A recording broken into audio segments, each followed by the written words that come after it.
Chaque jour, Charles et Carole vous présentent la leçon de l'école du sabbat.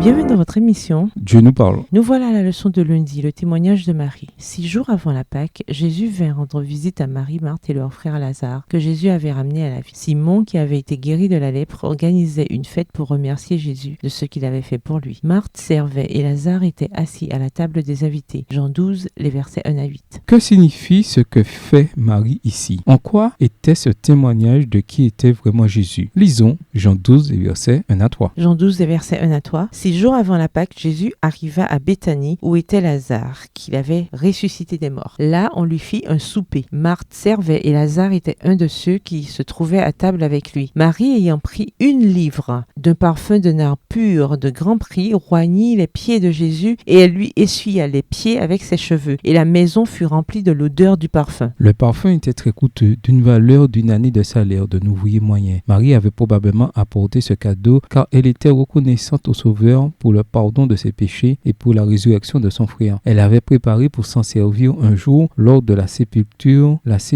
de Jésus. Mais elle avait entendu qu'il serait bientôt loin comme moi. Alors elle voulut être la première à l'honorer. Marie ne pensait sans doute pas que l'on remarquerait son geste, mais Jean relève. La maison fut remplie de l'odeur du parfum. Jean 12, verset 3. Judas réagit par un vif reproche en déclarant que l'on aurait dû vendre le parfum et en donner l'argent aux pauvres. Tout de suite, Jésus mit Marie à l'aise en disant « Laissez-la. Les pauvres, en effet, vous les avez toujours avec vous, mais moi, vous ne m'avez pas toujours. » Jean 12, versets 7 à 8. C'est un thème récurrent de l'Évangile. Jésus voit dans le cœur des gens. Jean 2, versets 24 et 25, Jean 6, versets 70 et 71, Jean 13, verset 11 et Jean 16, verset 19. Dans cet exemple au repas de Simon, Jésus lit dans le cœur de Judas. Jean prend soin de mentionner qui était Judas, un voleur servant ses propres intérêts. Jean 12, verset 6. Marie a répandu sur le Sauveur de son vivant le don odorant qu'elle avait pensé prodiguer à sa dépouille. La douceur de ce parfum aurait simplement rempli sa tombe lors de l'ensevelissement, alors que maintenant son cœur était réjoui par ce témoignage de foi et d'amour. Et quand il s'enfoncerait dans les ténèbres de son épreuve suprême, il emporterait avec lui le souvenir de cet acte comme un gage de l'amour que lui voueraient à jamais ceux qu'il allait racheter. Extrait tiré du livre Jésus-Christ au chapitre 62 à page 508, livre écrit par Ellen G. White. Jésus connaissait le cœur de Marie et celui de Judas. Il sait aussi ce qu'il y a dans votre cœur. Pourquoi est-il nécessaire que Christ soit notre justice, qui nous transforme et nous couvre également? Au revoir. Et à demain si Dieu veut.